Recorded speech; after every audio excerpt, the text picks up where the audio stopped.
নয়াপল্টনে বিএনপির তারুণ্যের সমাবেশে নেতাকর্মীদের ঢল, কয়েক লাখ মানুষ সমাগমের প্রত্যাশা। দলের রাষ্ট্রচিন্তা তুলে ধরবেন তারেক রহমান। তরুণদের কণ্ঠস্বরকে সামনে এগিয়ে আনতে হবে, সেই জন্যই তরুণদের জন্য একটা প্ল্যাটফর্ম তৈরি করার জন্যই আমাদের এই সমাবেশ। আগামীর যে বাংলাদেশ বিনির্মাণ হবে, পরিবর্তিত পরিস্থিতির তরুণরাই পরিবর্তনের অন্যতম নিয়ামক। ১৩ বছর পর কারামুক্ত জামায়াত নেতা আজহার, সমর্থকদের ভালোবাসায় সিক্ত জুলাই আন্দোলনের ছাত্র জনতার প্রতি কৃতজ্ঞতা। এখানে উপস্থিত হয়েছেন তাদেরকে আমি ধন্যবাদ জানাতে চাই এবং যারা যেভাবে আমাকে সহযোগিতা করেছেন তাদেরকে ধন্যবাদ জানাতে চাই। সরকারি চাকরি অধ্যাদেশ বাতিলে কর্মচারীদের দাবি প্রধান উপদেষ্টাকে জানাবেন মন্ত্রিপরিষদ সচিব। কর্মসূচি স্থগিত রাখার আহ্বান। 4 দিনের সফরে জাপান পৌঁছেছেন ডক্টর মোহাম্মদ ইউনূস। দুই দেশের মধ্যে 7 চুক্তি ও সমঝোতা স্মারক সই হবার কথা। বিভিন্ন সীমান্ত দিয়ে আরও প্রায় 100 জনকে পুশিন করেছে বিএসএফ। লালমনিরহাটে বিজিবি ও স্থানীয়দের বাধা, নোম্যান্স ল্যান্ডে অবস্থান করছে অন্তত 57 জন। গাজায় ক্ষুধার্ত জনতার উপর গুলি, ত্রাণ নিতে গিয়ে 3 ফিলিস্তিনের মৃত্যু। হৃদয় বিদারক ঘটনা বলল জাতিসংঘ।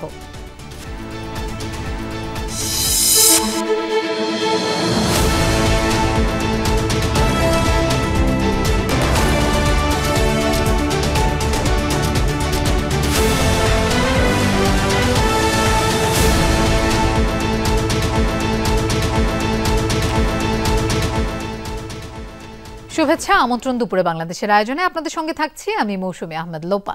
এতক্ষণ শিরোনাম দেখছিলাম। আজ বিএনপির 3 অঙ্গ সংগঠন ছাত্রদল, যুবদল ও স্বেচ্ছাসেবক দলের তারুণ্যের সমাবেশ। বিকেলে রাজধানীর নয়াপল্টনে দলের কেন্দ্রীয় কার্যালয়ের সামনে এই সমাবেশ অনুষ্ঠিত হবে। তারুণ্যের রাজনৈতিক অধিকার প্রতিষ্ঠার এই সমাবেশে এরই মধ্যে যোগ দিতে শুরু করেছেন নেতাকর্মীরা। আজকের সমাবেশে ঢাকা, সিলেট, ফরিদপুর ও ময়মনসিংহ থেকে 15 লাখ তরুণ তরুণীর জমায়েত হবে বলে আশা করা হচ্ছে। সমাবেশে প্রধান অতিথি হিসেবে ভার্চুয়ালি যুক্ত হবেন বিএনপির ভারপ্রাপ্ত চেয়ারম্যান তারেক রহমান। তিনি দেশের তরুণ প্রজন্মের সামনে দলের রাষ্ট্রচিন্তা, রাজনৈতিক রূপরেখা ও ভবিষ্যৎ কৌশল তুলে ধরবেন। তরুণদের কাছে টানতে মে মাস জুড়ে কর্মসূচি ঘোষণা করে বিএনপির এই 3 অঙ্গ সংগঠন।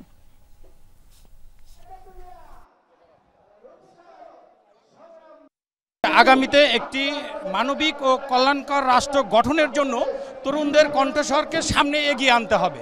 তরুণদের একমাত্র টার্গেট হচ্ছে আগামীর যে জাতীয় নির্বাচন, সে জাতীয় নির্বাচনে একটি জনগণের সরকার প্রতিষ্ঠা করতে তরুণদের মতামত দিতে পারবে, তরুণরা ভোটাধিকার দিতে পারবে। দর্শক, এই বিষয়ে আমরা আরো জানবো। রাজধানীর নয়াপল্টন থেকে আমাদের সাথে যোগ দিচ্ছেন সহকর্মী সাইফুদ্দিন রবিন। রবিন, কি ধরনের নির্দেশনা অথবা ঘোষণা আসতে পারে আজকের সমাবেশ থেকে, একটু বিস্তারিত জানতে চাই। আসলে আনুষ্ঠানিকভাবে এই সমাবেশটি শুরু হওয়ার কথা রয়েছে, কিন্তু ইতোমধ্যেই লোকারণ্য তরুণের ঢল নেমেছে বলা চলে নয়াপল্টনে, ঢাকার রাজপথে।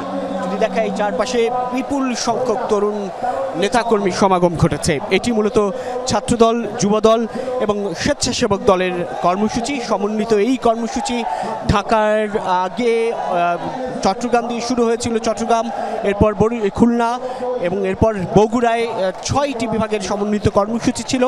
এবার ঢাকার এই বিভাগীয় সমাবেশে 4টি বিভাগের নেতাকর্মীরা যুক্ত হচ্ছেন। ঢাকা ছাড়াও রয়েছে সিলেট, ফরিদপুর এবং সাংগঠনিক বিভাগ হিসেবে ময়মনসিংহ সহ এই 4 বিভাগের নেতাকর্মীদের উপস্থিতির মধ্য দিয়ে আসলে এই বিপুল সংখ্যক নেতাকর্মীর সমাগমের এই সমাবেশ স্বতঃস্ফূর্ত অংশগ্রহণের মধ্য দিয়ে দেখা যাচ্ছে। এবং দিনের শুরু থেকেই আসলে নেতাকর্মীরা আসতে থাকেন, বিশেষ করে যারা রাজধানীর বাইরের নেতাকর্মী ছিলেন তারা দিনের শুরু থেকেই নয়াপল্টনের এই সমাবেশস্থল ঘিরে জড়ো হতে থাকেন। এখন এই মুহূর্তে মঞ্চের কথা যদি বলি, এখন জাসাসের শিল্পীরা জাগরণমূলক গণজাগরণী গান, গণসঙ্গীত পরিবেশন করছে। প্রথমেই ছিল জাতীয় সঙ্গীত এবং দলীয় সঙ্গীতের মধ্য দিয়ে এক অন্যরকম আবহ আসলে এখানে সৃষ্টি হয়। ছাত্রদল যেমন সবুজ ক্যাপ পরিহিত, যুবদল তেমন আলাদাভাবে লাল রঙের ক্যাপ এবং স্বেচ্ছাসেবক দল হলুদ রঙের ক্যাপ। পুরো রঙিন এক চিত্র আসলে নয়াপল্টনের এই সমাবেশস্থলে। বিপুল সংখ্যক তরুণ নেতাকর্মীর এই সমাবেশ থেকে তারুণ্যের রাজনৈতিক অধিকার হিসেবে ভোটাধিকার প্রতিষ্ঠার আহ্বানটুকু জানানো হচ্ছে। নেতৃবৃন্দ বলছেন যেটি 2014, 18 কিংবা 24-এর নির্বাচনে দেশের মোট ভোটারের 1/3 যে তরুণ তারা অংশ নিতে পারেনি, ঠিক তেমনি 24-এর গণ অভ্যুত্থানে এই তরুণরাই রাজপথে সাহসী ভূমিকা রেখেছে এবং তরুণদের দল হিসেবে বিএনপি নিজেদের প্রতিষ্ঠিত করছে এবং সেই সঙ্গে আগামীর রাষ্ট্র হবে তারুণ্য নির্ভর। সেই রাষ্ট্র বিনির্মাণে এই তরুণদেরকে কি করে সম্পৃক্ত করা যায় সেই লক্ষ্য নির্ধারণ করছে আসলে বিএনপি। এই তারুণ্যের রাজনৈতিক অধিকার প্রতিষ্ঠার সমাবেশ কিংবা তার আগের দিন অর্থাৎ গতকাল যে সেমিনারটি হয়েছিল, মূলত যে দুদিনের কর্মসূচির দ্বিতীয় দিনে এই সমাবেশ 4টি বিভাগীয় শহরে হওয়ার কথা, যার শেষটি হচ্ছে এই ঢাকা বিভাগের সমাবেশ নয়াপল্টনে বিএনপির কেন্দ্রীয় কার্যালয়ে, যেখানে প্রধান অতিথি হিসেবে বিএনপির ভারপ্রাপ্ত চেয়ারম্যান তারেক রহমান তরুণদের উদ্দেশ্যে গুরুত্বপূর্ণ বার্তা দেবেন সেই প্রত্যাশায় রয়েছেন আসলে সারা দেশের এই অগণিত তরুণ নেতাকর্মীরা। এই দিকে যদি বলতে চাই, একদিকে নাইটিঙ্গেল মোড়, অন্যদিকে ফকিরাপুল এবং আশপাশের এলাকা বিস্তীর্ণ সড়ক জুড়ে আসলে নেতাকর্মীদের এই উপস্থিতি। সেই সবের খবর আরও একটু জানবো। আমাদের সহকর্মী আরিফিন শাকিল রয়েছেন আরেকটি প্রান্তে, আমরা যেতে চাই আরিফিন শাকিলের কাছে। আরিফিন শাকিল,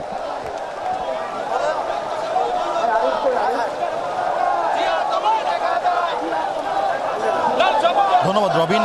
মূলত এখনও সমাবেশের আনুষ্ঠানিক কার্যক্রম যেহেতু শুরু হয়নি, কিন্তু নেতাকর্মীদের যে মিছিল সেই মিছিল কিন্তু আসছেই এবং রাজধানী থেকে শুরু করে রাজধানীর আশপাশে বিশেষ করে সিলেট, চট্টগ্রাম, সিলেট, ময়মনসিংহ, ফরিদপুর এবং সব জায়গা থেকে মূলত বিএনপি নেতাকর্মী, স্বেচ্ছাসেবক দল, যুবদল, ছাত্রদলের নেতাকর্মীরা আজকের এই সমাবেশে যোগ দিয়েছেন এবং তারা খণ্ড খণ্ড মিছিল নিয়ে আসছেন এবং বেশিরভাগ নেতাকর্মীদের কণ্ঠে আসলে জাতীয় সংসদ নির্বাচনের যে দাবি, সেই দাবি সম্বলিত স্লোগান এবং তারা সেই স্লোগানে বারবার জানাচ্ছেন তারা নির্বাচন চান, ভোটাধিকার ফেরত পেতে চান, মানুষের যে দীর্ঘদিনের লড়াই সেই লড়াইয়ের সমাপ্তি চান এবং সেই কারণেই তাদের স্লোগানে সেই বিষয়গুলো বেশি গুরুত্ব পাচ্ছে। এবং সকাল থেকে মূলত বিএনপি, ছাত্রদল, যুবদল, স্বেচ্ছাসেবক দলের নেতাকর্মীদের এই মিছিল আসতে শুরু করেছিল। এখন দুপুর 2টা নাগাদ বিএনপির সমাবেশের আনুষ্ঠানিক কার্যক্রম শুরু হওয়ার কথা। যদিও এখন সাংস্কৃতিক অনুষ্ঠান হচ্ছে, তবে নেতাকর্মীরা মূল যে জায়গা অর্থাৎ এই নাইটিঙ্গেল মোড় থেকে শুরু করে আপনাকে যদি জানাই একেবারে প্রধান বিচারপতির বাসভবন অর্থাৎ কাকরাইল মসজিদ পর্যন্ত বিএনপি নেতাকর্মীদের অবস্থান। আর ঠিক পূর্ব পাশে নটরডেম কলেজ পার হয়ে মতিঝিল পর্যন্ত এই ছাত্রদল, যুবদল, স্বেচ্ছাসেবক দল নেতাকর্মীদের অবস্থান এবং দুই রাস্তা দিয়ে বিএনপি নেতাকর্মীরা আজকের এই সমাবেশে তারা যোগ দিচ্ছেন। এর আগে আপনারা জানেন যে চট্টগ্রাম এবং খুলনা, বগুড়াতেই এই তারুণ্যের অধিকার আদায়ের সমাবেশ হয়েছে এবং সেই সমাবেশেও বিপুল সংখ্যক নেতাকর্মী অবস্থান নিয়েছেন। তবে আজকের এই সমাবেশে তার সেই রেকর্ডও কিন্তু ছাড়িয়ে গেছে, অর্থাৎ প্রায় বলা হচ্ছে 15 লক্ষ ছাত্রদল, যুবদল, স্বেচ্ছাসেবক দল নেতাকর্মী আজকের এই সমাবেশে যোগ দিবেন। এখন পর্যন্ত নয়াপল্টন কেন্দ্রীয় কার্যালয়ের সামনে যে সড়ক, সেই সড়কের পুরোটা অংশই আর তিল ধারণ ঠাঁই নেই। নেতাকর্মীদের মুহুর্মুহু স্লোগান যেমন রয়েছে তেমনি ব্যাপক উপস্থিতি রয়েছে এবং আজকের এই সমাবেশের মাধ্যমে বিএনপির তারুণ্যের যে শক্তিশালী সেই বিষয়টি তারা বারবার জানানোর চেষ্টা করছেন। নয়াপল্টনে খানিক বাদে এই সমাবেশের আনুষ্ঠানিক কার্যক্রম শুরু হবে, নিশ্চয়ই সে খবর আপনাদের জানাবো। লোপা। আরিফিন শাকিল, আপনাকে ধন্যবাদ আমাদের সাথে যোগ দেবার জন্য। দর্শক, আমাদের দুই সহকর্মী সাইফুদ্দিন রবিন এবং আরিফিন শাকিলের কাছ থেকে আমরা বিএনপির তারুণ্যের সমাবেশ সম্পর্কে জানছিলাম। দীর্ঘ 13 বছর পর মুক্তি পেলেন জামায়াত নেতা এটিএম আজহারুল ইসলাম। মুক্তি পেয়েই দলের সংবর্ধনা অনুষ্ঠানে যোগ দেন তিনি। সেখানে ষড়যন্ত্রমূলকভাবে জামায়াত নেতাদের উপর জুডিশিয়াল কিলিং চালানোর অভিযোগ করেন। বিচার চান, যুদ্ধাপরাধের বিচারের নামে হত্যাকাণ্ডের সঙ্গে জড়িতদের। আর দলটির আমির দলমত নির্বিশেষে সকলকে ঐক্যবদ্ধ থাকার আহ্বান জানান। বুধবার সকাল 9:30 হাসপাতালের প্রিজন সেল থেকে মুক্তি পান জামাত নেতা এটিএম আজহারুল ইসলাম। বাংলাদেশ মেডিকেল বিশ্ববিদ্যালয় থেকে বেরিয়ে সরাসরি আসেন শাহবাগ মোড়ের সংবর্ধনা অনুষ্ঠানে, যেখানে সকাল থেকেই অপেক্ষায় ছিলেন হাজারো নেতাকর্মী। আমরা মনে করি এটিএম আজহারুল ইসলামের মুক্তির মধ্য দিয়ে বাংলাদেশের ন্যায় বিচারের সূচনা হলো। এত বছরের জেল খাটার পরে একটা লোক মুক্তি পাইছে, সত্যের জয় হয়েছে, ন্যায় বিচার প্রতিষ্ঠা হয়েছে, জন্য আমরা আলহামদুলিল্লাহ খুবই আনন্দিত। একজন নিরপরাধ ব্যক্তিকে কোণঠাসা করার জন্য জেলখানা লাগছে। এ সময় জামাত আমির ডাক্তার শফিকুর রহমানের হাত ধরেই মঞ্চে ওঠেন দলটির সাবেক এই ভারপ্রাপ্ত সেক্রেটারি জেনারেল। নেতাকর্মীদের শুভেচ্ছা জানিয়ে বলেন, মিথ্যা অভিযোগ ও মিথ্যা মামলায় ফাঁসির দণ্ড দেয়া হয় তাকে। সেই সব নেতাদেরকে অন্যায়ভাবে হত্যা করা হয়েছে, জুডিশিয়াল কিলিং করা হয়েছে তাদেরকে। যারাই হত্যাকাণ্ডের সঙ্গে যেখানে যে পর্যায়ে জড়িত সবাইকে আইনের আওতায় নিয়ে এসে তাদেরকে বিচার করা হোক, নাহলে এই খারাপ সংস্কৃতি চালু থাকবে। এখান থেকে বেরিয়ে আসতে হবে আমাদেরকে। এ সময় জামাত আমির দলমত নির্বিশেষে দেশবাসীর সকলকে ঐক্যবদ্ধ থাকার আহ্বান জানান।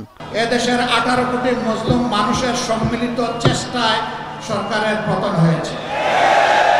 আমরা এই মূল ক্রেডিট আল্লাহ তাআলাকে দেই, আর জমিনের ক্রেডিট সমস্ত এদেশের জনগণকে আমরা দেওয়ার পক্ষে।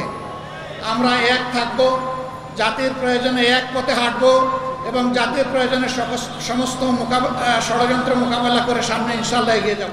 নেতাকর্মীদের ভালোবাসায় সিক্ত হয়ে এরপর পরিবারের প্রিয়জনদের উদ্দেশ্যে রওনা দেন সদ্য কারামুক্ত আজহারুল ইসলাম।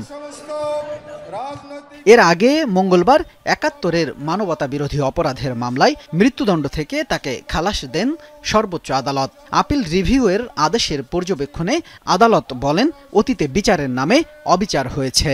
নিজ নিজ জায়গায় চলে যাবেন, রাস্তা ছেড়ে দেবেন। শামীম রেজা, যমুনা নিউজ, ঢাকা। জাপান সফর থেকে ফেরার পর সরকারি চাকরি অধ্যাদেশ বাতিলে কর্মচারীদের দাবির বিষয়ে প্রধান উপদেষ্টাকে জানাবেন মন্ত্রিপরিষদ সচিব। অধ্যাদেশ বাতিল হবে কিনা এ নিয়ে সিদ্ধান্ত হবে প্রধান উপদেষ্টার সাথে আলোচনার পর। সকালে সরকারি চাকরি অধ্যাদেশ বাতিলের দাবি নিয়ে মন্ত্রিপরিষদ সচিবের সাথে বৈঠক শেষে এসব কথা জানান সরকারের 7 সচিবের সমন্বয়ে গঠিত উচ্চ পর্যায়ের কমিটির প্রধান ভূমি সচিব এএসএম সালেহ আহমেদ। এ সময় কর্মচারীদের আন্দোলন কর্মসূচি স্থগিত রাখার আহ্বান জানান ভূমি সচিব। তবে কর্মসূচি স্থগিত রাখা হবে কিনা তা আলোচনা করে জানানো হবে বলে জানান কর্মচারীরা। গত বৃহস্পতিবার উপদেষ্টা পরিষদের বৈঠকে সরকারি চাকরি আইন 2018 সংশোধন করে সরকারি চাকরি সংশোধিত অধ্যাদেশের খসড়া অনুমোদন হয়।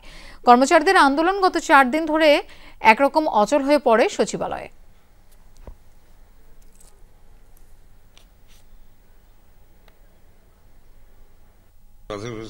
আসলে তখন এটা তুলবে না আর কি জিনিসটা। আমাদের কর্মচারীরা অবাধ্য না, ওরা শুনবে আমার বিশ্বাস। ওরা বুঝে তো, ওরা তো জানে ওদের হাত দিয়ে তো হয় সবকিছু। ওরা এটা বুঝবে, আমি বিশ্বাস করি যে ওরা স্থগিত করবে। ভিতরে যে আলোচনা হয়েছে সেখানে আমরা পার্টিসিপেট করিনি। এখন আমরা স্যারের কাছে যাব, স্যারের সাথে আলোচনা করে তারপর আমরা কর্মসূচি ঘোষণা করব। দর্শক, এই মুহূর্তে সচিবালয়ে ব্রিফিং চলছে, আমরা সরাসরি সেখানে চলে যাচ্ছি।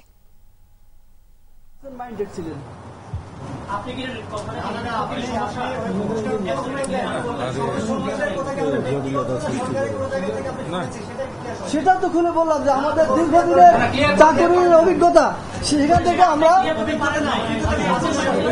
এত ক্লিয়ার করা যাবে না, এত ক্লিয়ার করা যাবে না।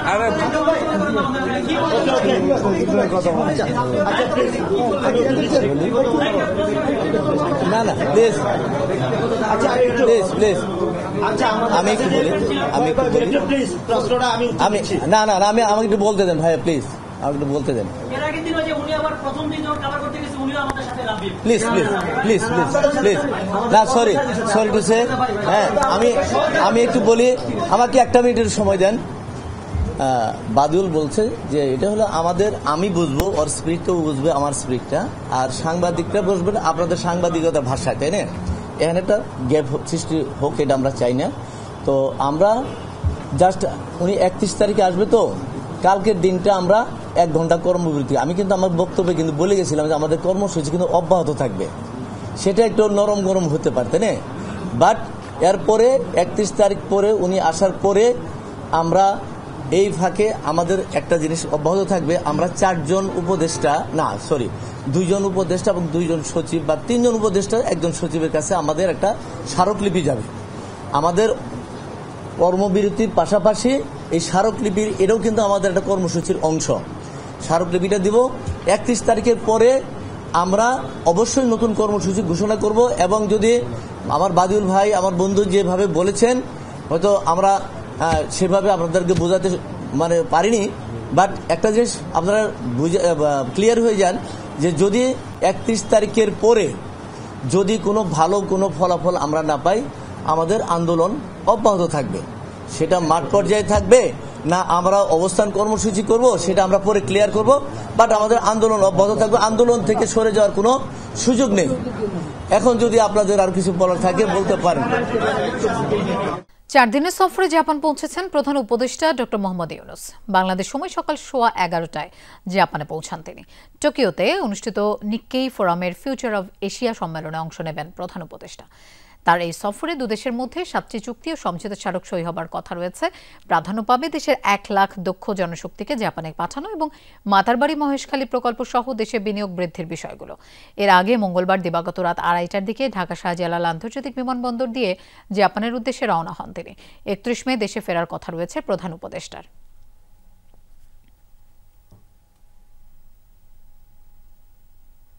বিএনপি নেতা ইশরাক হোসেনকে ঢাকা দক্ষিণ সিটি কর্পোরেশনের মেয়র হিসেবে ঘোষণা করে গেজেট জারির বিষয়ে নির্বাচন কমিশনের বক্তব্য শুনবেন আপিল বিভাগ।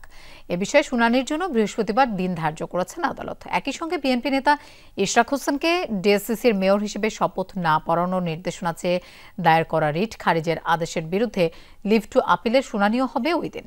বুধবার প্রধান বিচারপতি ডক্টর সৈয়দ রেফাত আহমেদের নেতৃত্বে 7 বিচারপতির আপিল বেঞ্চ এই আদেশ দেন। এর আগে বৃহস্পতিবার ইশরাক হোসেনকে ডিএসসিসির মেয়র হিসেবে শপথ না পড়ানোর নির্দেশনা চেয়ে দায়ের করা রিট খারিজ করেন বিচারপতি মোহাম্মদ আকরাম হোসেন চৌধুরী ও বিচারপতি দেবাশিস রায় চৌধুরীর হাইকোর্ট বেঞ্চ। পরে হাইকোর্টের আদেশের বিরুদ্ধে আপিল করেন রিটকারীর আইনজীবীরা। গত 14 মে বিএনপি নেতা ইশরাক হোসেনকে ঢাকা দক্ষিণ সিটি কর্পোরেশনের মেয়র হিসেবে শপথ না পড়ানোর নির্দেশনা চেয়ে হাইকোর্টে রিট আবেদন করা হয়। ইশরাক তো শপথ চেয়েছিল 30 দিনের ভিতর, যেহেতু সরকার দেয়নি ইশরাকের তখন ফল নাই, সুতরাং আইনগতভাবে সরকার দিতে হবে। সে ডিমান্ড করছে, সেই জন্য ডিমান্ড করতেছে।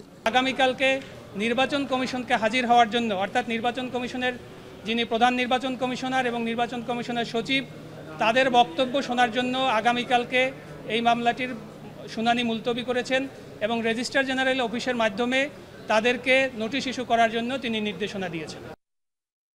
বৈষম্য বিরোধী ছাত্র আন্দোলনে ধানমন্ডি থানার রিয়াজ হত্যা মামলায় সাবেক মন্ত্রী আনিসুল হক ও সালমান এফ রহমানের 2 দিন করে রিমান্ডের আদেশ দিয়েছেন আদালত। সকালে তাদেরকে ঢাকার সিএমএম আদালতে হাজির করা হলে 5 দিনের রিমান্ড আবেদন করেন তদন্ত কর্মকর্তা। হত্যাকাণ্ডে ব্যবহৃত অস্ত্র ও অন্যান্যদের শনাক্তে রিমান্ড প্রয়োজন বলে আদালতকে জানান তিনি। পরে উভয় পক্ষের শুনানি শেষে এই আদেশ দেন বিচারক। এছাড়া রাজধানীর বিভিন্ন থানার একাধিক হত্যা ও হত্যাচেষ্টা মামলায় সাবেক মেয়র আতিকুল ইসলাম, সাবেক প্রতিমন্ত্রী জুনায়েদ আহমেদ পলক, সাবেক এমপি আমির হোসেন আমু, অ্যাডভোকেট কামরুল ইসলাম, রাশেদ খান মেনন ও হাসানুল হক ইনুকে নতুন করে গ্রেফতার দেখানো হয়েছে। 4 জনের বিরুদ্ধে রিমান্ড প্রার্থনা করা হয়। তাদের মধ্যে একজন হলো সাবেক অবৈধ মন্ত্রী আনিসুল হক এবং সালমান এফ রহমান এবং আওয়ামী লীগ নেতা নুর মিয়া। তাদের বিরুদ্ধে 5 দিনের রিমান্ড প্রার্থনা করা হয়। বিজ্ঞ আদালত উভয় পক্ষের বক্তব্য শোনার পর তাদের বিরুদ্ধে 2 দিনের রিমান্ড মঞ্জুর করে তাদেরকে তদন্তকারী কর্মকর্তার হেফাজতে প্রদান করেন। সিলেট, সুনামগঞ্জ ও চাঁপাইনবাবগঞ্জ সীমান্ত দিয়ে প্রায় 100 জনকে পুশিন করেছে বিএসএফ। তাদের আটক করেছে বিজিবি জানায় গত রাত 3:30টার দিকে জৈন্তাপুরের মোকামপুঞ্জি এলাকায় নারী শিশু সহ 32 জনকে পুশিন করে বিএসএফ। পরে তাদের আটক করে বিজিবির শ্রীপুর বিওপি।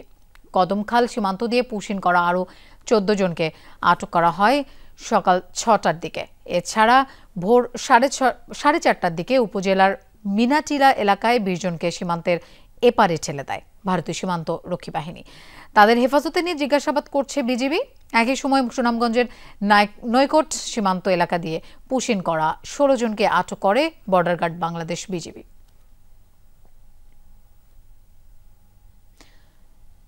চাঁপাইনবাবগঞ্জের গোমস্তাপুরের বিভিষণ সীমান্ত দিয়ে 17 জনকে পুশিন করেছে বিএসএফ। তাদের আটক করে গতরাতে গোমস্তাপুর থানায় হস্তান্তর করে বিজিবি। আটককৃতদের দাবি তারা বাংলাদেশের নাগরিক। তাদের দেয়া তথ্য যাচাই বাছাই করা হচ্ছে বলে জানিয়েছে পুলিশ। এদিকে লালমনিরহাটের 3 উপজেলার 6 সীমান্ত দিয়ে অন্তত 57 জনকে পুশিনের চেষ্টা চালিয়েছে বিএসএফ। ভোরের দিকে একযোগে এসব মানুষকে বাংলাদেশের ভূখণ্ডে ঠেলে দেওয়ার চেষ্টা করা হয়, তবে বিজিবি ও গ্রামবাসীদের বাধায় সেই চেষ্টা সফল হয়নি। তারা এখনও নোম্যান্স ল্যান্ডে অবস্থান করছে। বিজিবি জানায় ভোরের দিকে আদিতমারির চৌরাটারি সীমান্ত দিয়ে 13 জন, হাতিবান্ধার 3টি সীমান্ত দিয়ে 24 ও পাটগ্রামের 2টি সীমান্ত দিয়ে 20 জনকে পুষিনের চেষ্টা করে বিএসএফ। এ ঘটনার পর সতর্ক অবস্থানে রয়েছে বিজিবি। এ বিষয়ে আরো জানবো, লালমনিরহাট থেকে আমাদের সাথে যোগ দিচ্ছেন সহকর্মী আনিসুর রহমান। আনিস, নোম্যান্সল্যান্ডে যাদের ফেরত পাঠানো হয়েছে তাদের বিএসএফ ফেরত নিয়েছে কিনা? লোপা, আপনাকে একটু জানিয়ে রাখি, কিছুক্ষণ আগে কিন্তু আমাদের এখানে বিজিবি এবং বিএসএফ বৈঠক হয়েছে। বৈঠকে কিন্তু বিজিবির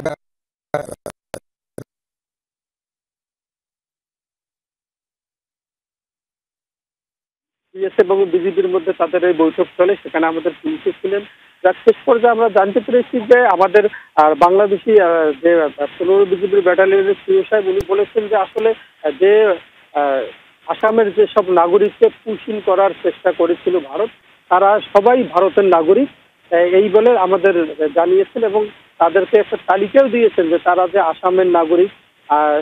তখন তারা বিএসএফ এবং বিজিবির কয়েক সদস্যের দল এবং পুলিশের ছিল, সেখানে তারা তাদের সঙ্গে কথা বলছেন এবং শনাক্ত করার চেষ্টা করছেন। তবে আমরা এখন জানতে পারলাম যে আমাদের এক পুলিশ সদস্য জানালেন যে না, তারা আরো 1.5 ঘন্টা সময় চেয়েছেন এইসব নাগরিকের, যে তারা আসামের বাসিন্দা সে বিষয়ে আর বিএসএফ খোঁজ খবর নিচ্ছেন, নেওয়ার পরেই হয়তো তারা সিদ্ধান্ত জানাবেন। তবে আমাদের বিজিবির যে ব্যাটালিয়ন প্রধান তিনি জানিয়েছেন যে না, এরা আমাদের বাংলাদেশি নয়, এরা সবাই ভারতীয় নাগরিক, তাদেরকে কোনোভাবেই বাংলাদেশে তারা নেবেন না, এটি জানিয়েছেন। তবে আরেকটি বিষয় জানিয়ে রাখি যে হাতীবান্ধা উপজেলার বুড়া সারডুবি সীমান্তেও কিন্তু পতাকা বৈঠক হয়েছে, সেখানেও একই ঘটনা ঘটেছে। ওখানেও আমাদের একটি বিজিবি সিও জানিয়েছেন যে তারা ভারতীয় নাগরিক, তাদেরকে ফেরত নেওয়ার জন্য বিএসএফকে তারা জানিয়েছেন। লোপা। আনিস, আপনাকে ধন্যবাদ আমাদের সাথে যোগ দেওয়ার জন্য। সরকার চাইলেই স্বল্প সময়ে সব খাল উদ্ধার করতে পারবে না, এটি একটি ব্যয়বহুল প্রক্রিয়া বলেও জানান পরিবেশ উপদেষ্টা সৈয়দা রিজওয়ানা হাসান। দুপুরে রাজধানীর ইস্কাটনে সেভ ক্যানেল সেভ সিটির এক অনুষ্ঠানে কথা জানান তিনি। বলেন, ঢাকা শহরের খাল নদী নিয়ে দুঃখের শেষ নেই। সুভাড্ডা খাল আর খাল নেই, এটি প্লাস্টিকের খাল হয়ে গেছে বলেও মন্তব্য করেন পরিবেশ উপদেষ্টা। বলেন, পলিথিন বাদ দেওয়ার বিকল্প নেই। দেশের স্বার্থে যখন একটি আইন করা হয় সেটি নিয়ে সবার এগিয়ে আসা উচিত বলে মনে করেন এই উপদেষ্টা। বলেন, নিজেদের স্বার্থে প্লাস্টিক বাদ দিতে হবে। এছাড়া সেন্ট মার্টিনকে সিঙ্গেল ইউজ প্লাস্টিক মুক্ত করার চেষ্টা চলছে বলেও জানান রিজওয়ানা হাসান।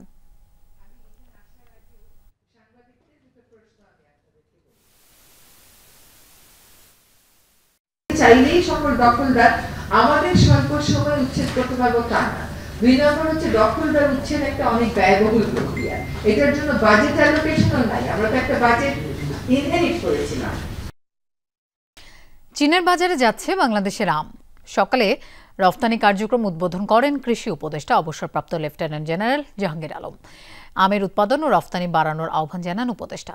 বলেন, চাষিদের উৎসাহিত করলেই উৎপাদন বাড়বে, আর চাষিদের উপকারে কাজ করলেই ভোক্তা উপকৃত হবে। তিনি জানান, বিমান ভাড়া কমাতে কাজ করবে সরকার। এর আগে আম রফতানির বিষয়ে 2 দেশের মধ্যে সমঝোতা স্মারক সই হয়েছে। পর্যায়ক্রমে রফতানির পরিমাণ বাড়বে।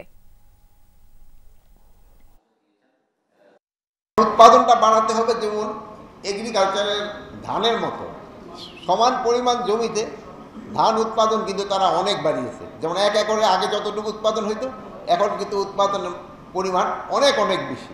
এরকম আমও 1 একর জায়গায় পেতে যে কটা গাছ আছে, এই কটা গাছের ভিতরে কিভাবে উৎপাদন বাড়াইতে পারবেন, এটি হলো আপনার রিসার্চ।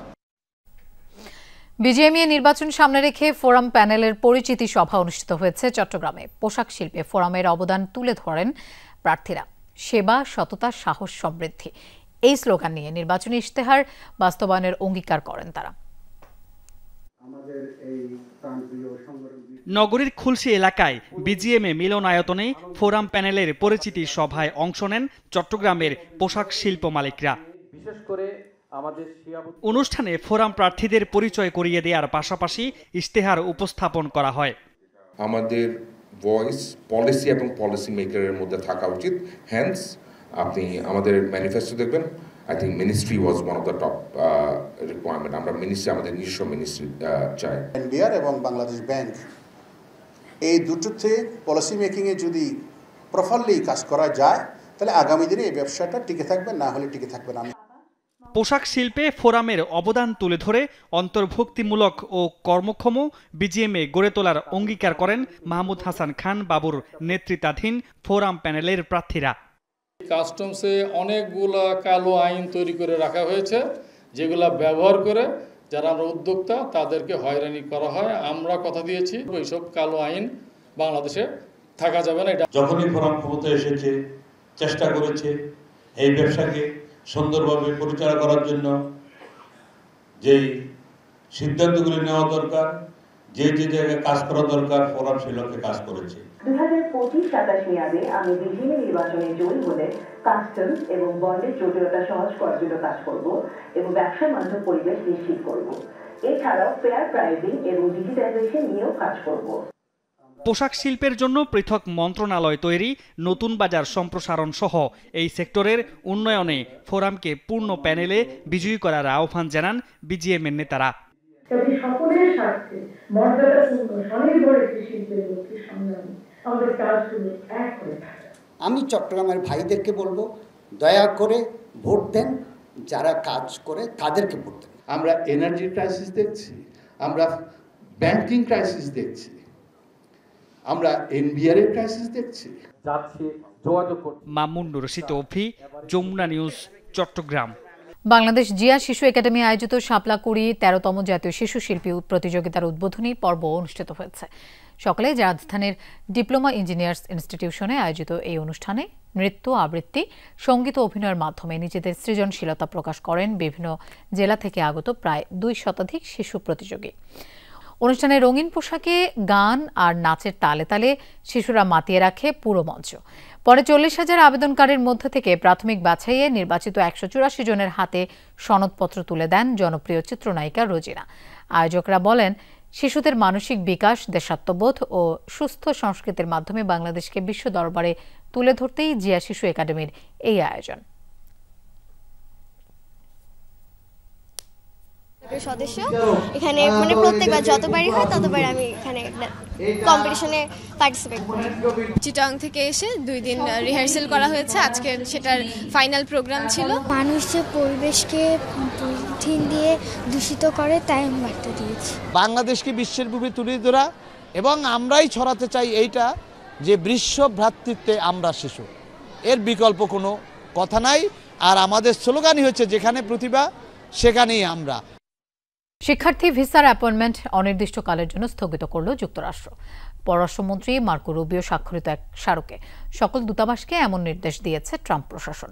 উক্ত সময়ে আবেদনকারীর সামাজিক যোগাযোগ মাধ্যম যাচাইয়ের প্রক্রিয়া আরও জোরালো করবে কর্তৃপক্ষ বলে জানানো হয় নির্দেশিকায়। তবে যেসব ভিসা প্রত্যাশী শিক্ষার্থীদের সাক্ষাৎকারের সময় নির্ধারণ করা হয়েছে তাদের কোনো বাধা নেই। সাধারণত যুক্তরাষ্ট্রের উচ্চশিক্ষার জন্য পড়তে যাওয়া শিক্ষার্থীদের নিজ দেশে বেশ কিছু প্রক্রিয়ার মধ্যে দিয়ে যেতে হয়, যার মধ্যে মার্কিন দূতাবাসে সাক্ষাৎকার অন্যতম। বিভিন্ন বিষয়ের উপর ভিত্তি করে এই সাক্ষাৎকারের সময়সূচি নির্ধারণ করে দেয় দূতাবাসগুলো। আবারও ইসরায়েলি বর্বরতার সাক্ষী হলো নিরস্ত্র ক্ষুধার্ত গাজাবাসী। এবার ত্রাণ নিতে যাওয়া ফিলিস্তিনিদের লক্ষ্য করে গুলি চালিয়েছে সেনারা। হুড়োহুড়িতে পায়ের তলায় পিষ্ট হয়ে প্রাণ গেছে কমপক্ষে 3 জনের, আহত প্রায় 150। আর এই ঘটনায় নিন্দা জানিয়ে হৃদয় বিদারক আখ্যা দিয়েছে জাতিসংঘ। মঙ্গলবার প্রথমবারের মতো উপত্যকায় ত্রাণ বিতরণ করে সমালোচিত সংস্থা গাজা হিউম্যানিটারিয়ান ফাউন্ডেশন। টানা 11 সপ্তাহ ত্রাণবিহীন থাকার পরের দৃশ্য এটি। সেই ত্রাণ পেতেই যেন যুদ্ধবিধ্বস্ত গাজায় আরেক যুদ্ধে নেমেছে ফিলিস্তিনিরা। মঙ্গলবার গাজার সর্বদক্ষিণাঞ্চল রাফায় প্রথমবারের মতো ত্রাণ সরবরাহ করে বিতর্কিত মানবিক সহায়তা সংস্থা গাজা হিউম্যানিটারিয়ান ফাউন্ডেশন। বিশাল সংখ্যক জনসংখ্যার বিপরীতে মাত্র 8,000 খাবারের বাক্স বিতরণ করে সংস্থাটি। তবুও এক মুঠো খাবারের আশায় জীবন বাজি রেখেই গাজাবাসীর এই ছোটাছুটি। আমরা ক্ষুধায় মরছি, সন্তানেরা খেতে চাইছে, নিজের রক্ত বিক্রি করে হলেও তাদের খাওয়াবো, খাওয়ার কোনো কিছুই পাচ্ছি না। আগে আরো মোটা ছিলাম, খাওয়ার কিছুই এখন আর অবশিষ্ট নেই। কেউ যদি আমাকে ধাক্কাও দেয় মনে হয় মারা যাব। যুদ্ধ চাই না, শুধু খাবার খেতে চাই। কিন্তু ত্রাণ নিতে আসা ক্ষুধার্তদেরও ছাড় দিচ্ছে না ইসরায়েলি বাহিনী। প্রকাশ্যেই ভিড়ের মধ্যে গুলি চালাচ্ছে আইডিএফ। প্রাণ বাঁচাতে ক্ষুধার্ত গাজাবাসীর দিকবিদিক ছোটাছুটি, পদদলিত হয়ে ঘটে হতাহতের ঘটনাও। বাচ্চাদের জন্য খাবার আনতে যাচ্ছি, কোনো গোলাগুলি কিংবা বোমার পরোয়া করি না। সন্তানের ক্ষুধা মেটাতে যা করা লাগে তাই করব। কিছুই নিতে পারিনি, তারা গুলি চালিয়েছে, এরপর পালিয়ে গেছি, কোনো নির্দেশনাও দেয়নি। অবরুদ্ধ গাজার এই দৃশ্যকে হৃদয় বিদারক আখ্যা দিয়েছে জাতিসংঘ। আবারও উপত্যকায় মানবিক সহায়তার কার্যক্রম বাড়ানোর তাগিদ সংস্থাটির। বলতে গেলে এই দৃশ্য হৃদয় বিদারক। ত্রাণ সরবরাহের সহযোগীদের নিয়ে আমাদের একটি কার্যকরী পরিকল্পনা রয়েছে। গাজায় দুর্ভিক্ষ ঠেকাতে এবং বেসামরিকদের চাহিদা মেটাতে মানবিক কার্যক্রম আরও জোরালো করার আহ্বান জানাচ্ছে। চলতি সপ্তাহে গাজা হিউম্যানিটেরিয়ান ফাউন্ডেশন নামে একটি সংস্থা চালু করে যুক্তরাষ্ট্র ইসরায়েল। বিভিন্ন দেশ থেকে যাওয়া ত্রাণ শুধুমাত্র সেই সংস্থাটির মাধ্যমেই সরবরাহের ঘোষণা দেওয়া হয়, যার মাধ্যমে ত্রাণ কুক্ষিগত করার অভিযোগ ওঠে তেল আবিবের বিরুদ্ধে। জাতিসংঘ সহ বেশ কয়েকটি আন্তর্জাতিক সংস্থা বয়কট করেছে ফাউন্ডেশনটিকে। অনিক রহমান, যমুনা নিউজ। এবার গাজায় আগ্রাসনের জেরে ইসরায়েলের বিরুদ্ধে কঠোর পদক্ষেপের হুঁশিয়ারি দিয়েছে জার্মানি। মানবিক আইন লঙ্ঘনের অভিযোগে দেশটিতে আর অস্ত্র রফতানি না করার হুমকিও দিয়েছেন দেশটির পররাষ্ট্রমন্ত্রী জোহান ওয়াদেফুল।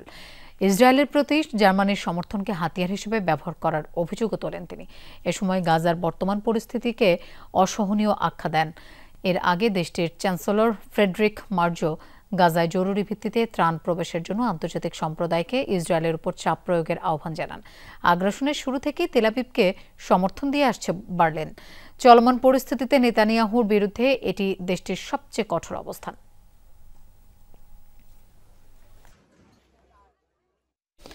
রাশিয়ার সম্ভাব্য হামলা মোকাবেলায় এবার 150 বিলিয়ন ইউরোর অস্ত্র তহবিল গঠনের অনুমোদন দিয়েছে ইউরোপীয় ইউনিয়ন। নিজেদের নিরাপত্তা ব্যবস্থা ঢেলে সাজাতে সিকিউরিটি অ্যাকশন ফর ইউরোপ নামের নতুন প্রকল্প চালুর উদ্যোগ নিয়েছে সংস্থাটি। বিপুল এই তহবিল থেকে ঋণ নিয়ে প্রতিরক্ষা ব্যবস্থা শক্তিশালী করতে পারবে জোটভুক্ত 27 দেশ। তবে প্রাপ্ত ঋণের অন্তত 65% ব্যয় করতে হবে ইইউ সদস্য এবং ইউক্রেন সহ নির্দিষ্ট কয়েকটি দেশ থেকে অস্ত্র কিনে। রাশিয়া ইউক্রেন যুদ্ধ শুরুর পর থেকেই আতঙ্কে ইউরোপ মস্কো হামলা চালাতে পারে এই শঙ্কায় নিজেদের প্রতিরক্ষা ব্যবস্থা শক্তিশালী করার উদ্যোগ নিচ্ছে বিভিন্ন দেশ। যুদ্ধ শুরুর পর গত 3 বছরে রাশিয়ার হুমকি মোকাবেলায় ইউর সদস্য রাষ্ট্রগুলো সামরিক খাতে ব্যয় বাড়িয়েছে 30% পর্যন্ত। এদিকে ডোনাল্ড ট্রাম্প মার্কিন প্রেসিডেন্ট হওয়ার পর থেকেই ইউরোপের সাথে দূরত্ব বাড়ছে যুক্তরাষ্ট্রের। ন্যাটো সদস্যদের নিরাপত্তায় যে বিপুল অর্থ ব্যয় করে ওয়াশিংটন, সেটি নিয়েও তৈরি হয়েছে অনিশ্চয়তা। এমন পরিস্থিতিতে নিজেদের সামরিক সক্ষমতা বাড়াতে সিকিউরিটি অ্যাকশন ফর ইউরোপ নামে নতুন প্রকল্প শুরু করল ইউরোপীয় ইউনিয়ন, যার আওতায় 150 বিলিয়ন ইউরোর অস্ত্র তহবিল গঠনের অনুমোদন দিয়েছে সদস্য রাষ্ট্রগুলো। গত মার্চে তহবিল গঠনের প্রস্তাব উত্থাপন করেছিল ইউরোপীয় কমিশন, যা অনুমোদন পেল মঙ্গলবার। বিভিন্ন গণমাধ্যম বলছে জোটভুক্ত 27 দেশের মধ্যে 26টি এ তহবিলের পক্ষে অবস্থান নিয়েছে। ভোটদানে বিরত ছিল কেবল হাঙ্গেরি। নতুন এই তহবিল থেকে ঋণ নিতে পারবে ইউর সদস্যরা। তবে শর্ত হচ্ছে প্রাপ্ত ঋণের অন্তত 65% ইউর সদস্য 27 দেশ, ইউক্রেন, আইসল্যান্ড, নরওয়ে ও সুইজারল্যান্ডের বিভিন্ন অস্ত্র কোম্পানি থেকে অস্ত্র ক্রয়ে খরচ করতে হবে। মূলত যুক্তরাষ্ট্র, তুরস্ক ও ব্রিটেনের উপর থেকে নির্ভরশীলতা কমানোর লক্ষ্যে ইউরোপের প্রতিরক্ষা শিল্পের বিস্তার ঘটাতেই এই শর্ত দেওয়া হয়েছে। এদিকে রাশিয়ার অভিযোগ, তাদের হুমকিকে অজুহাত হিসেবে দাঁড় করিয়ে যুদ্ধের উস্কানি হিসেবে অস্ত্রের মজুদ বাড়াচ্ছে ইউরোপীয় ইউনিয়ন। তাদের এসব পদক্ষেপের নিন্দা জানিয়েছে মস্কো। মোস্তফা মাহমুদ, যমুনা নিউজ। দর্শক, এই ছিল দুপুরে বাংলাদেশের আয়োজনে। আর এতক্ষণ সাথে থাকার জন্য ধন্যবাদ সবাইকে।